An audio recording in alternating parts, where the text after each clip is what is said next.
warahmatullahi wabarakatuh dan hai semua. Kami dari kumpulan Galuh Revengers ingin berkongsikan kepada anda mengenai topik yang paling hangat dalam kalangan mahasiswa, iaitu HIV. Apa itu HIV? Nak tahu? Mari kita mulakan. Di Malaysia, kira-kira 120,000 orang mengidap penyakit HIV. Sebanyak 77% daripada nombor ini ialah golongan muda dari kumpulan 20 tahun hingga 39 tahun. Berdasarkan statistik yang dikeluarkan Kementerian Kesihatan Malaysia KKM. Nak tahu tak, soal kumpulan umur yang terlibat HIV ini sangatlah berkait dengan kita, khususnya dalam golongan pelajar di IPT. Kita semua mesti pernah dengar pasal HIV kan? Nak tahu apa sebenarnya HIV ni? HIV adalah Human Immunodefensive Virus, iaitu virus yang menyerang imuniti badan kita. Badan kita ni perlukan imuniti untuk lawan jangkitan daripada luar. Jadi, kalau kita tak ada imuniti, badan kita akan mudah terkena penyakit. Senang nak kata lagu ni lah. HIV ni, dia memerlukan imun badan untuk membiak dengan lebih banyak. Jadi, dia akan guna semua imun badan kita. Sampailah sel imuniti kita habis. Jika tidak dirawat, kita akan senang dapat penyakit dan menyebabkan AIDS.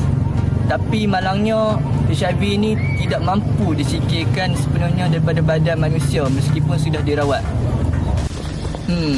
Apa pula punca-punca kita boleh mendapat penyakit HIV ini?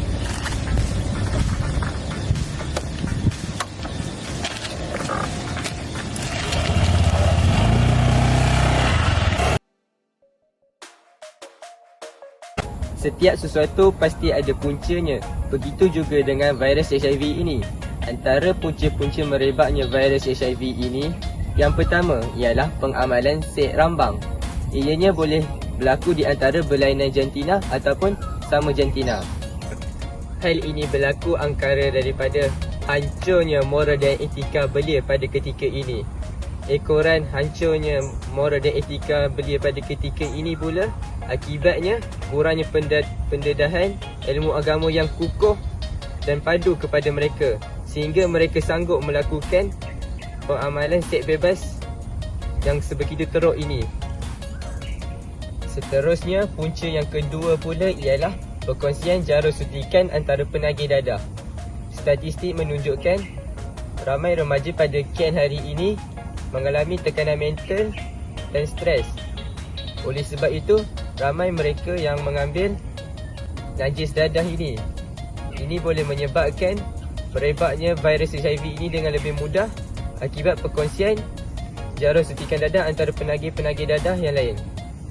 Sebagai tambahan, punca yang lain pula ialah daripada ibu yang menyusu anak susuannya boleh menyebabkan merebaknya virus HIV ini. Itu sahaja punca-punca yang dapat saya huraikan. Persoalannya, apakah kesan-kesan yang akan berlaku dari segi politik, sosial dan ekonomi jika penyakit ini tidak dibendung dari awal lagi? Kesan HIV terhadap ekonomi antaranya ialah kos pengurusan kesihatan akan semakin meningkat. Hal ini kerana mengikut kajian yang dilakukan, kos untuk membiayai seorang pesakit AIDS di Malaysia memerlukan perbelanjaan ubat sebanyak RM30,000 setahun. Cuba kita bayangkan, negara akan menanggung RM1 juta bagi seorang pesakit AIDS setahun. Sedangkan wang sebanyak itu boleh menyelamatkan ribuan pesakit yang lain yang lebih dijamin jangka hayat mereka berbanding pesakit AIDS yang hanya dapat bertahan purata 5 hingga 10 tahun sahaja setelah disyaki menjadi pembawa virus HIV. Seterusnya, negara akan kekurangan sumber tenaga kerja yang produktif. Jika kadar kematian dalam kalangan orang-orang yang berkemahiran dan profesional akan mengakibatkan penurunan kecekapan sektor awam dan swasta kerana terpaksa mengaji kaki tangan asing yang mahal. Penyumbang produktiviti dari segi ekonomi, keluarga, masyarakat dan negara juga akan menjadi berkurang secara mendadak. Oleh itu, kedudukan ekonomi akan menurun disebabkan oleh kos yang meningkat dan pengeluaran yang berkurang. Baiklah, yang seterusnya, kesan HIV dari segi sosial. Yang pertama, perubahan moral dalam kalangan generasi muda.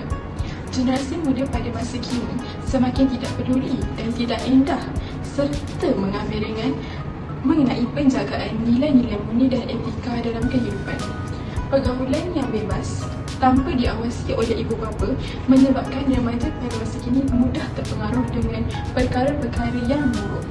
Sebagai contohnya, silap remaja dalam memilih rakan dan juga terpengaruh dengan benda yang dilihat di internet. Hal ini menyebabkan remaja terjerumus dengan perbuatan yang tidak elok seperti terlibat dalam kes jenayah ataupun penagihan. Oleh itu, hilangnya nilai-nilai moral dalam kalangan diri generasi muda menyebabkan generasi muda pada masa kini dipandang serong oleh masyarakat awam. Baiklah, poin yang kedua, individu atau ahli keluarga yang terlibat dengan HIV dipandang serong sehingga menyebabkan berlakunya jurang sosial. HIV memberi impak negatif ke atas perkembangan sesebuah keluarga. Pengesahan status seropositif mendesak keluarga bukan sahaja untuk berhadapan dengan isu jangkitan yang membawa kematian, tetapi juga stigma masyarakat terhadap keluarga mereka. Kesannya keluarga mudah merasa takut serta menyisihkan diri sehingga menyebabkan emosi mereka menjadi tertekan. Sedangkan keupayaan penjagaan pesakit mendapatkan sokongan sosial dan diterima seperti orang yang normal adalah lebih penting. Disebabkan pandangan stigma masyarakat buruk yang berlaku kepada keluarga dan berlaku pengisian serta diskriminasi inilah yang menyebabkan ramai pihak memilih untuk terus hidup dalam penafian dan menghadapi impak psikososial HIV secara bersendirian. Antara kesan HIV dari segi politik ialah menjatuhkan imej negara di mata dunia sekaligus menyukarkan hubungan diplomatik. Hal yang demikian berlaku kerana kemajuan media massa dalam mendapatkan maklumat atau isu yang berlaku dalam sesebuah negara untuk menjadi bahan berita kepada penonton mereka di seluruh dunia. Jika kita terpalit dengan kes HIV ini, terutamanya dalam golongan mahasiswa, kita akan kehilangan golongan intelektual yang bakal menjadi pemimpin pada masa hadapan. Yang kedua ialah wujud ahli politik yang menormalisasikan gaya hidup LGBT ini atau pemikiran liberal. Hal yang demikian berlaku kerana wujud sesetengah golongan berpengaruh yang menyokong gerakan ini, yang menjadikan dia orang semakin berani untuk melakukan perbuatan ini.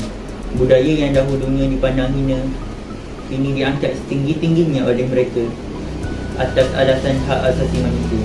Oleh itu, pihak bertanggungjawab haruslah memainkan peranan yang penting untuk memastikan kejayaan bagi mengekang wabak ini daripada tersebar luas.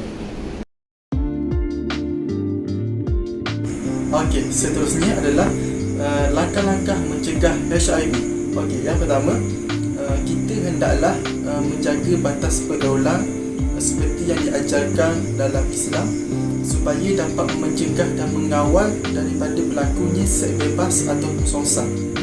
Seterusnya, yang kedua adalah menjalankan saringan HIV secara berkala dan mengamalkan gaya hidup sihat, juga menghindari daripada pengambilan alkohol, heroin dan berkongsi jarum suntikan. Okey, yang ketiga, Kementerian Pengajian Tinggi hendaklah bekerjasama dengan badan bukan kerajaan, terutamanya Majlis AIDS Malaysia, supaya dapat menjalankan program dengan kerjasama pihak pentadbiran universiti bagi melahirkan dan mewujudkan kesedaran dalam kalangan mahasiswa tentang penyakit HIV ini. Berdasarkan punca-punca HIV ini, kita dapat lihat bahawa isu HIV ini sentiasa meningkat dari semasa ke semasa, terutamanya dalam kalangan pelajar. Walaupun terdapat beberapa faktor, antaranya ialah perkongsian jarum suntikan dan amalan seks serambang, namun begitu, pihak kerajaan telah pun mengambil beberapa langkah atau inisiatif untuk mengatasi masalah ini. Antaranya ialah pihak kerajaan dan bukan kerajaan itu melaksanakan pemberian ubat antiretroviral ARV kepada mereka yang hidup dengan HIV. Kerajaan juga merancang belang strategi antarabangsa yang mensasarkan sifar HIV kepada Malaysia. Ibnu Abbas meriwayatkan bahawa Rasulullah SAW bersabda, dua kenikmatan yang dilupai oleh kebanyakan manusia ialah kesihatan dan waktu lapang. Jadi kita sebagai seorang insan haruslah bertanggungjawab menjaga kesihatan yang dikurniakan Ilahi ini. Sekian, terima kasih.